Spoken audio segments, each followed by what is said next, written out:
How many times have your listeners been asked for their opinion? They give their opinion and the decision goes the other way. The impact is they didn't value my opinion. This is a habit. It's like a human habit. So this matrix says your input is valuable, full stop.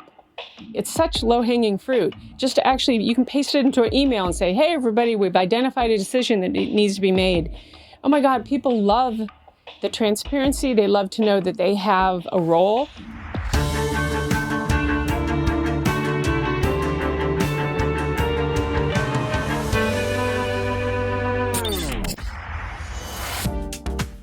Welcome back to Building Better Games. You've heard us talk a lot about how important decision-making is as a leader. In our view, it's one of the primary functions of being a leader. We often look at things like clear vision, strategy, and data as a way to help people make more effective decisions every day when we're making games. But to make better decisions, is there value in looking at the actual process of decision-making itself? Have you ever been in a situation where a decision couldn't be made because of a lack of trust? How about spending so much time building consensus that you never actually created forward momentum? Or have you ever felt like it was unclear who should be making a decision or how to find out who had what role in that process? Joining us today is Linda Fane, an experienced consultant, coach, and organization builder in the games industry. We're going to dig in with her today on the topic of decision-making, how it can be particularly tricky in a creative environment, and a couple simple tools she employs with her game team clients to improve their decision-making in a repeatable way. Linda, thanks so much for joining us. Hello, thanks for having me. Do we want to kick off with your 60-second sell? All right, so I actually have a background in creative teamwork. I was a theater stage manager in my early career, so I'd be managing artists and playwrights and designers, etc., to get them to a live theater experience on a deadline. I quickly found out those skills are transferable to high tech, and I worked at Microsoft as a interactive media producer at Microsoft Studios for the 2000s.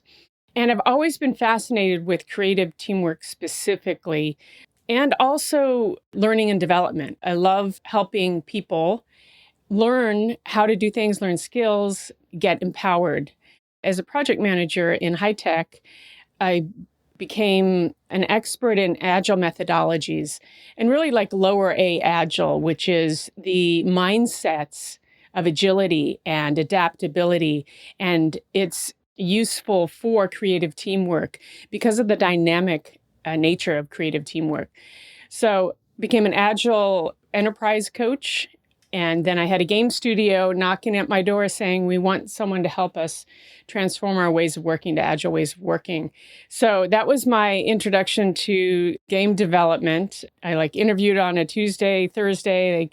I started them through a 10-month process of transforming the ways of working that had been held over for a decade of game development from previous kind of smaller games. So I helped them for 6 years, basically doing the initial transformation to agile ways of working, then helping them to deepen the DNA, so to speak, of agile within all levels of leadership. And I ended up as the organizational effectiveness director there. So then that launched me to running my own consultancy where I get to work with some kind of amazing game studios all over, helping them at whatever stage of development they're in to get to up-level their leadership, up-level their kind of maturity and organizational processes.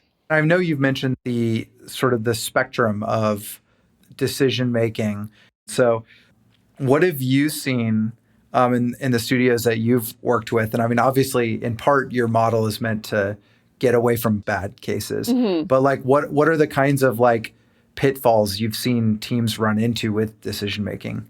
Yeah, and this is that first step, which is adopting a new healthy mental model. So as you said, think about a line, a spectrum.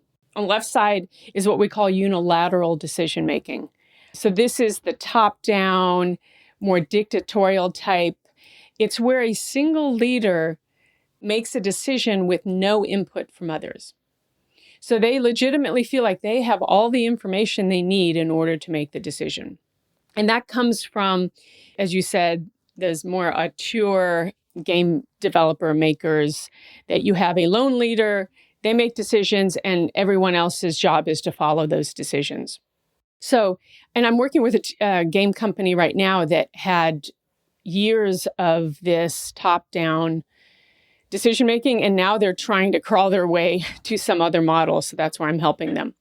So unilateral on one side, and then go to the other end of the spectrum is consensus. That's when a group makes a decision only after there's unanimous agreement that's reached by all.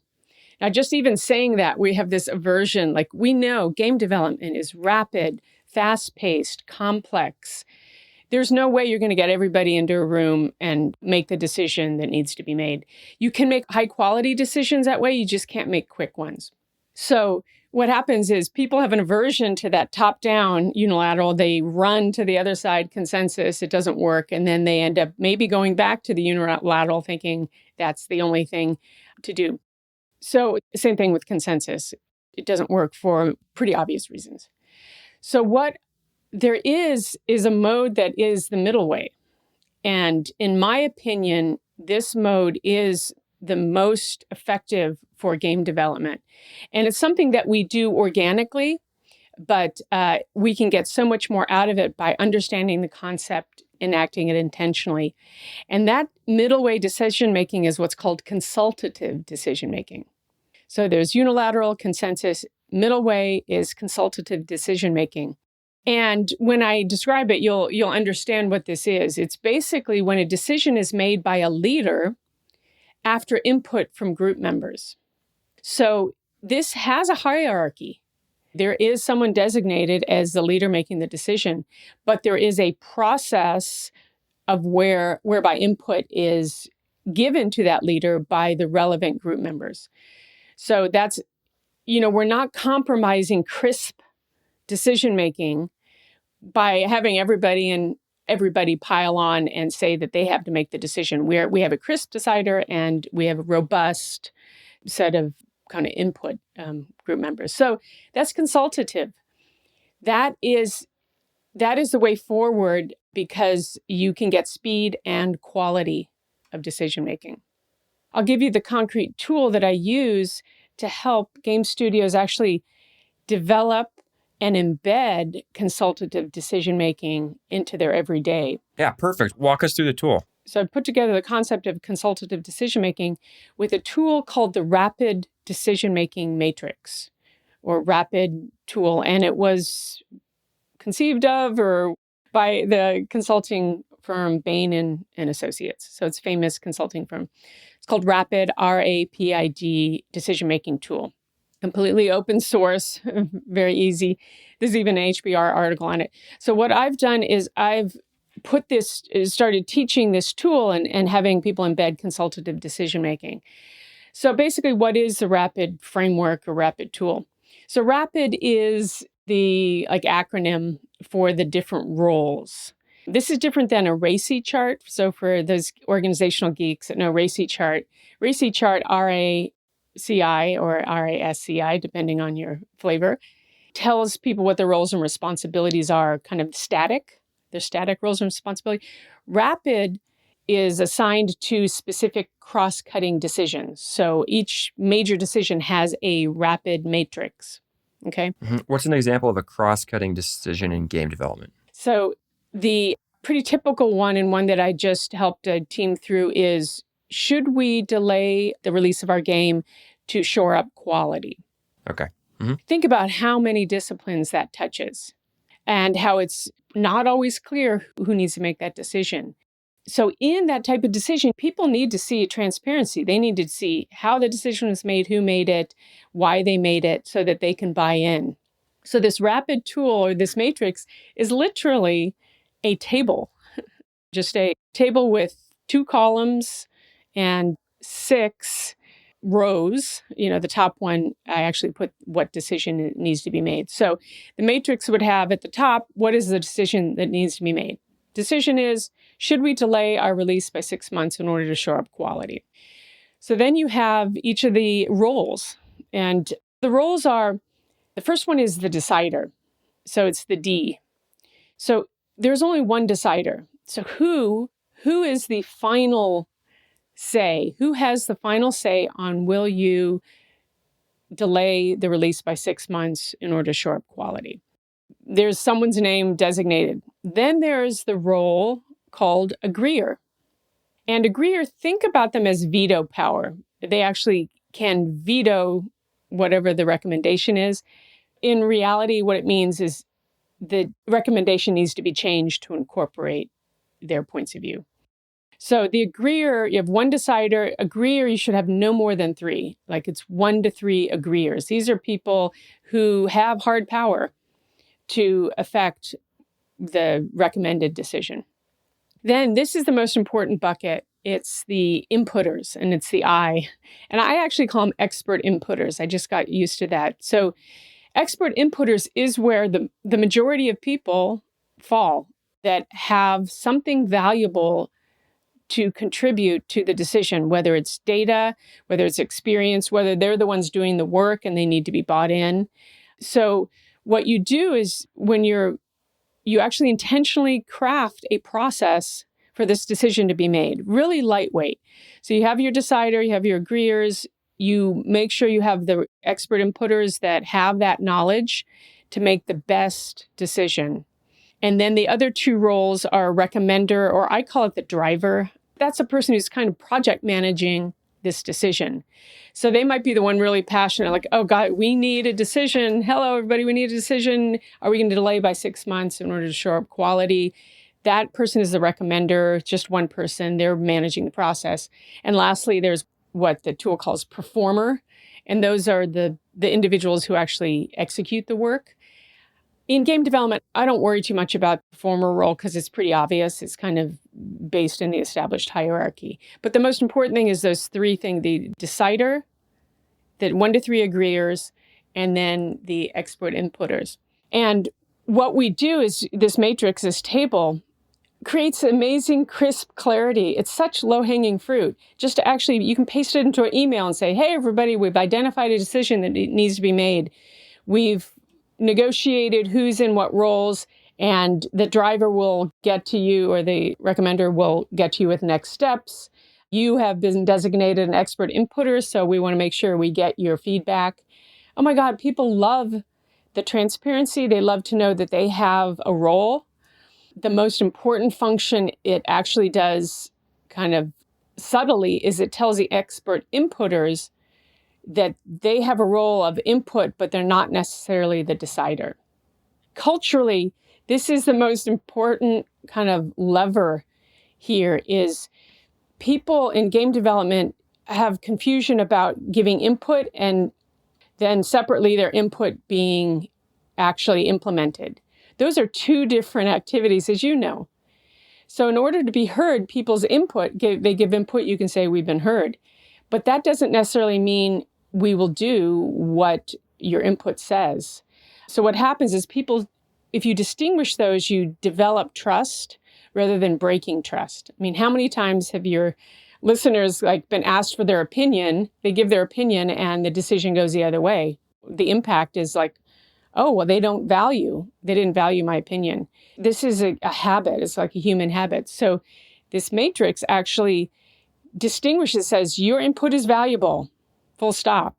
And these deciders and agreeers are the ones that actually formulate the final recommendation. Then you're getting that input without setting the unrealistic expectation that contradictory and all of the inputs will be actually accepted and executed on. So there's a question I have about this related to the selection of these roles. And it's almost like, okay, well, so we had some big decision. We had a cross-cutting decision we have to make. And there is something to this process, right? It's not just, oh, everybody automatically knows what to do. It's like, hey, we have to, like, a recommender has to be like, hey, this is a decision. I think it would be helpful to use the consultative framework and specifically the rapid framework to do this. So let's figure out who our decider is, who our agreeers are, who our inputters are, right? That sort of thing. And again, I like that you focus in on those three roles. The first thing that comes to mind is, can it just kick the decision up where suddenly everybody's arguing about who the decider or agreeers should be? Like, have you seen that ever spiral out? How do you deal with that if you have a group of people that were struggling to make a decision, you recommend rapid, and then they're like, well, wait, now we can't find, now we're just arguing about a different thing, who would be the decider or the agreeers and whatnot. Yes. So Ben, the reason why people keep this fuzzy is because of the interpersonal discomfort of saying this person's the decider and you're not. It's better to have that interpersonal discomfort up front when you're actually in a calm, logical way determining who the best person is to make the decision. So because you're focusing on the process versus the content of the decision, like you're stepping back, you're using more of your logic and you have to make arguments for why so-and-so should be the decider.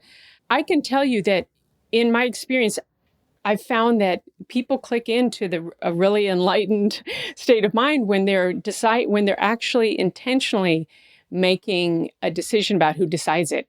So for instance, you have the creative lead and you have maybe the business lead. They're both making arguments, but they're making logical arguments. They're not doing it based on emotion or I'm the boss of you. Like there's something about this process that brings out the best, most enlightened qualities, I can say in my experience. So and it's so lightweight and it's also very flexible. Let me give you an example of how we ended up using this in a really effective way. We actually started embedding this rapid framework into each phase of a green light process.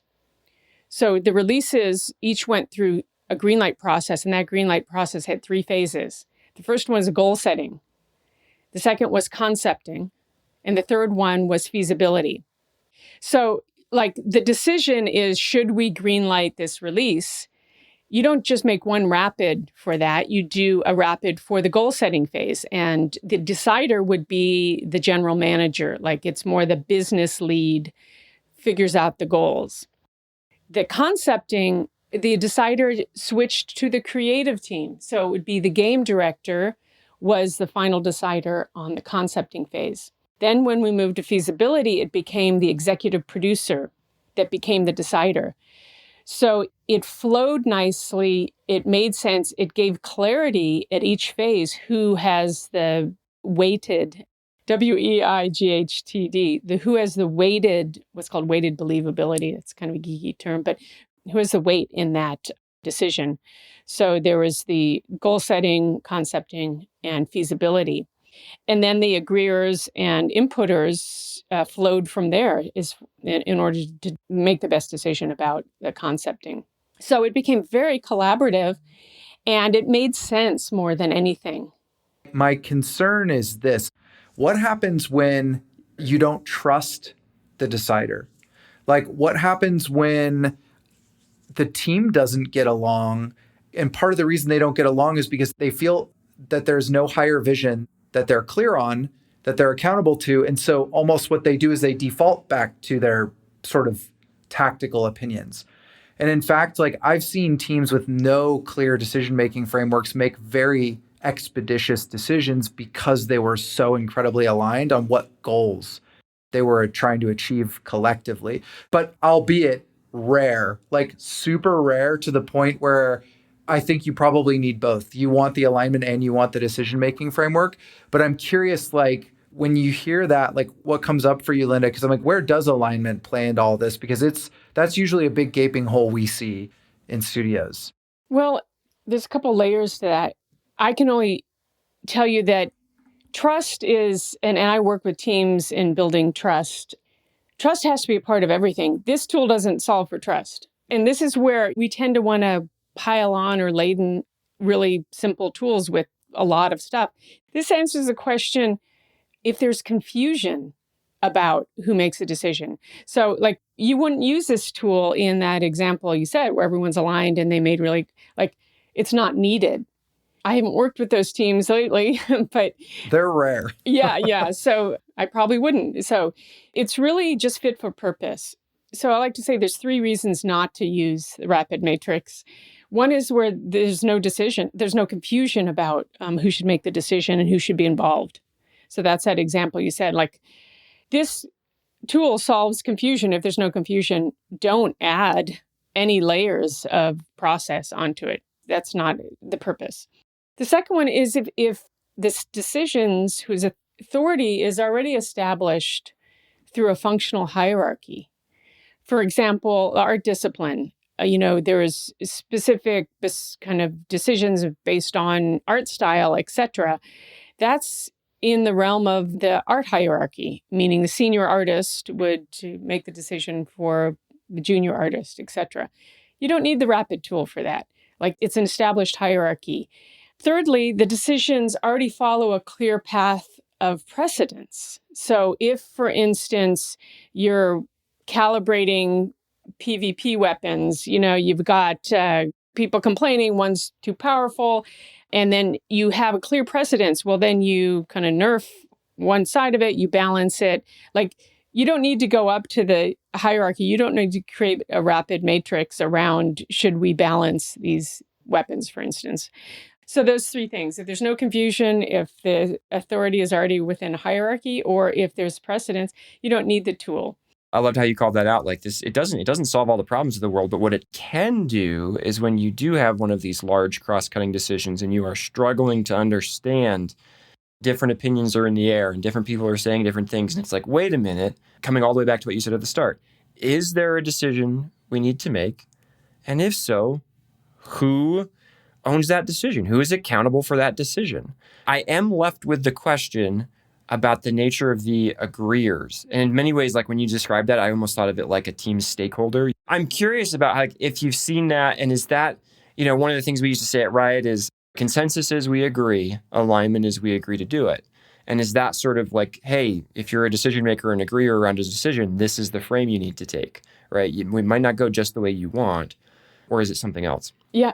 Well, what's interesting is the simplicity is, and I love what you say about explicit versus implicit. At least the tug of war over who's an agreeer is happening transparently and happening within an agreed upon process. Mm-hmm. Normally that happens behind the scenes and it just gets ugly and it becomes who's ever more powerful. And that's previous example where I said where people were just piling on emails, giving these detailed, exhaustive arguments, trying to win, so to speak. Mm-hmm. That didn't get anywhere. So there's obviously going to be a conversation. And the agreeers, that's why there's like 1 to 3. So you can, if there's somebody that's like, I really need to be an agreeer, you can allot that to them. Again, being fit for purpose, if the decision is engineering focused, for instance, you want to make sure that an engineer is an agreeer. If it's more business side of it or the monetization or commercialization, like that person would be an agreeer. So it just gives them a little extra power. I do want to talk about how this actually enables the behavior, the healthy behavior of disagree and commit. Okay. So in consensus, there's agree, like everyone has to be unanimous. You tell me where that actually happens, where everybody is actually unanimous. I mean, in reality, people have different points of view. So this model, the consultative model, acknowledges that. And it encourages people to express those passionate views. But once it's gone through this really transparent, healthy process where the decision has been considered, that all the viewpoints have been entered, the agreeers have helped with the driver to shape the recommendation, the decision is made, there is more likelihood that people will commit even though they have an opposing opinion.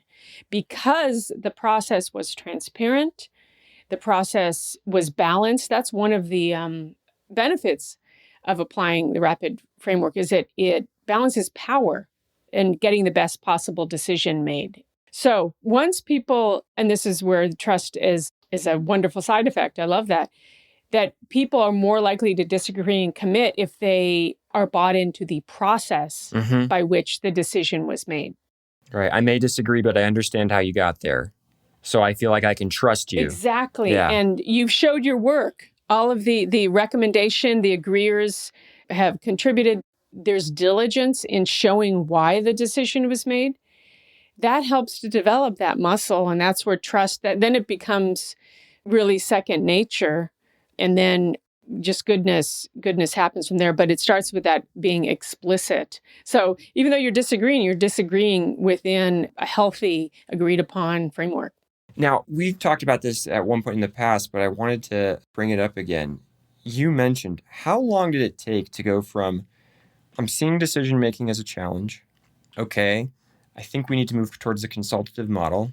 I think this particular framework, especially for larger decisions, because like you said, it's okay to have an organic consultative model if that works. Like you're on a team, you don't need to do this for everything. But like, hey, the rapid framework is something that's helpful. And you just described a situation where without you initiating it, they themselves saw the use of it and said, hey, I feel like we're about to just start all yelling at each other in an unhealthy debate, conflict way. Let's turn it into a more healthy decision-making process. Let's use rapid. What was the delta in time between you kind of spotting the problem and figuring out how you wanted to resolve it and getting it to the point where it was actually a muscle, like a developed muscle within the organization? Well, it really obviously depends on how sick people are of wasting time in circular conversations. Like the measure to actually adopt it, the measurement of time, is equated to how the other way of doing it becomes obviously not effective. Mm-hmm. So it's a change management aspect. That's why when I help introduce any kind of change, that's what I do a lot in game studios. I start with selling the problem. What is the problem caused by not doing anything? Mm-hmm. People will just naturally just want to kind of not do something. Yeah. Humans. Inertia is the best driver. Yeah, exactly. So where I could get traction, it really also depends on who is introducing it and how impactful. But when I introduced it, I did not need to make the case about why the previous pile-on emails were ineffective use of time and energy. So once that was pointed out, and then that's why the simplicity of just asking, is there a decision to be made? Who's a decider? That pierces through that fog and it becomes something that people come to on their own. So I would say that for the leadership team for the large studio, I would say introducing it, what I did is I did a roadshow on it. I also had a wiki page. With the roadshow to various teams. So the leaders that saw the value really started adopting it. And then you can't get away from it. It's like, who's the decider here? Mm-hmm. And then we embedded it in the greenlight process. I would say that whole thing maybe took 5 or 6 months. Mm-hmm. For it to then become the thing you do where you have a lower tolerance for confusion and just seeing the value of making it explicit. There's one more thing I want to cover is this idea of accountability. What happens when somebody makes a bad decision or a group of people make a bad decision? Like that question, I think, matters. And of course, again, the reason why everyone freaks out at the term accountability is because they automatically hear what I'm saying. They're like, we're trying to figure out who we're going to punish. And I'm like, no, not necessarily. But like, what are the consequences that we as an organization enact when a bad decision is getting made? Because I can see it solving the problem from both angles. If the decider is accountable for the outcome of the decision, then they're now disincentivized to just like shirk it off onto somebody else. Yeah. Right? Like if it's going to come back to you, you better make sure you're invested in the decision that was made. Otherwise, you're going to pay the price for that at some point, right? And then similarly speaking, if somebody does have the authority of the decider, or they are constantly overriding or vetoing as an agreeer, and bad outcomes are coming from that, what's the sort of learning lesson that the organization gives to them or provides to them? I think all of this has to happen within a culture that rejects perfectionism. Mm-hmm. So even the decision-making muscle is something that you build over time through trial and error. So I get a little bit, I don't want to say annoyed, but I have a bad reaction when people talk about mistakes. Like people say, I made this mistake, when in reality, they made the best decision based on the information they had at the time. And then they learned new information and that decision was not the best. We mistakenly call that a mistake when it really is basically learning from our failures. So the first thing is accountability needs to be within a framework of continually learning and not somebody made a mistake and they are now a non-person or whatever is the worst fear. The thing about determining and being explicit about the decider increases the accountability. And if your name is on it, you're going to make sure that process of inclusion of all the voices is authentic and actual. You want to make sure everybody's who's been designated an inputter has gotten their feedback to you. You've considered it. You've taken the recommendation from the recommender and the agreeers, and you've made the decision. It's completely transparent. There's no mystery. So if that decision turned out to be wrong, you've shown your work so you can actually go back with everybody involved in the process and say, where did we make a mistake? We didn't include engineering, for instance, as an agreeer. So then you can adjust. And that's what we did when we embedded it in the greenlight process, is we had to tweak things if we found out that we didn't have the right voices in the room. So then there is a decider, and I can't tell you how helpful it is for accountability for someone's name to be on a decision. Mm-hmm. It's going to help them be a better leader also, because they can say, I have faith in this process. This recommendation came to me. I've looked at all the things. I made the trade-offs. This is the decision. And then later on, if there's new information, they can say, well, there's new information. Let's put that in, and then we can remake the decision. Yeah. So it has to be iterative. So accountability is there because it's explicit. Someone's name is there, and that's really valuable. People need to know who to hold accountable, but also from the leaders who is accountable, they get to publicly learn, what I call public learning, and be explicit. Say this is the process we went through, and the outcome was not a great decision, but this is how we're going to do it better next time. There was one more that I wanted to ask, and it was around objections. Like, when you've tried to roll this out, have you seen objections to the model? Like, the one I could see people coming up with, and again, I think we talked a little bit about it already, but the biggest objection that pops to my mind, rational or not, is, oh man, now we're adding this process over everything we ever do, and it's going to slow us all down, and it was supposed to make us faster, and shoot, what's that? But I'm curious how you respond to that, and also what objections have you seen, or if there are others, to this model, and how have you overcome them? Well, that scenario you're saying, like, you're talking to someone who's led organizational change in game development for years. So the almost universal reaction is, oh no, another process. No, like there's an allergy to, I would say, like adopting some more professional ways of doing things. And I'm using that word very specifically. So I understand it because, guys, we're talking about creative companies. And so much of the kind of leadership tools and frameworks are corporate-y. So I get that there's an allergy, and I understand it because I've led creative teams all my life. There's an allergy to corporate fuckery, which is like interventions that are unnecessary that will remake a creative company so it's like a bank or something. Like, the creative industries are different than other creative industries in a really powerful, unique way. That's why I really love working in creative companies. So there's definitely an allergy built in.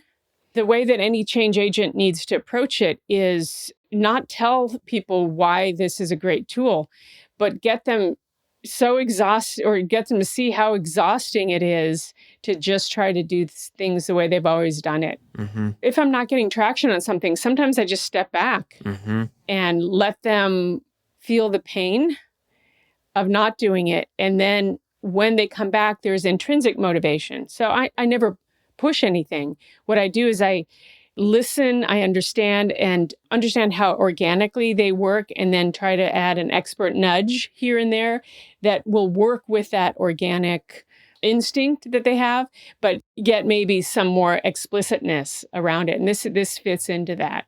So bottom line, any process is valuable only if it saves time over not doing the process. So, hey, if you want to spend hours and hours writing an email with perfect argumentation and punctuation that just goes into the ether and makes no impact, good luck with that. Okay. Well, thank you so much, Linda. This was a really fun conversation today. For everyone listening, I want to wrap this up. So we have 7 takeaways for you today. Lucky number 7. A little more than usual, but they're all good. Here we go. Number 1, 2 typical and not great models we see for decision making at game companies historically, we call consensus-based and unilateral or dictatorship. These are sort of 2 extremes of the scale that Linda described, and she's suggesting a middle way as an alternative. Number 2, when the organization is struggling with the amount of time and energy spent making big decisions, might be a great time for you to try using the rapid decision-making framework. Number 3, there are 3 key roles in the rapid decision-making framework: the decider, the agreeer, and the inputter. How these roles interact is the secret sauce of the method. Number 4, this framework is not designed to solve broader alignment or trust issues, although the knowability and transparency of the approach can absolutely build trust. Number 5, 3 situations where you might not want to use this method: when the team doesn't have any confusion on how to make decisions, when there is plenty of precedent about what a good decision looks like, or when it's within your existing authority structure, i.e. design leads making design calls. Number 6, accountability is ideally built into this model and is a great way to close the loop and improve after a decision has been made. And finally, number 7, if you want to drive this kind of change at your organization, focus a little less on introducing process and instead draw the team's attention to the exhaustion they're feeling with doing things the old way. Linda, anything you want to say in summary and anywhere you want people to head to online or elsewhere? Yeah, thanks so much for having me. I'm a big fan of the podcast, and I appreciate this discussion. Really just want to emphasize that this is just one tool. There are many tools. I've found that it works specifically well in game studios. Like, it's pretty low-hanging fruit, the effort it takes, and the positive impact is just outsized. So I'm just giving my own experience. I will put links in the show notes so people can check out the consultative decision-making as well as rapid framework. And I hope that people find benefit of this. I invite anybody interested to link in with me. I'll accept your LinkedIn request and we'll keep the conversation going. And again, thanks so much for having me. Thanks for coming. We really appreciate it. Did you enjoy this content? Every 2 weeks, we will deliver one actionable step that will increase your chances of delivering a great game straight to your inbox. Join game developers across the world and sign up for the Building Better Games newsletter at www.buildingbettergames.gg/newsletter. Again, that's www.buildingbettergames.gg/newsletter. Thanks for listening.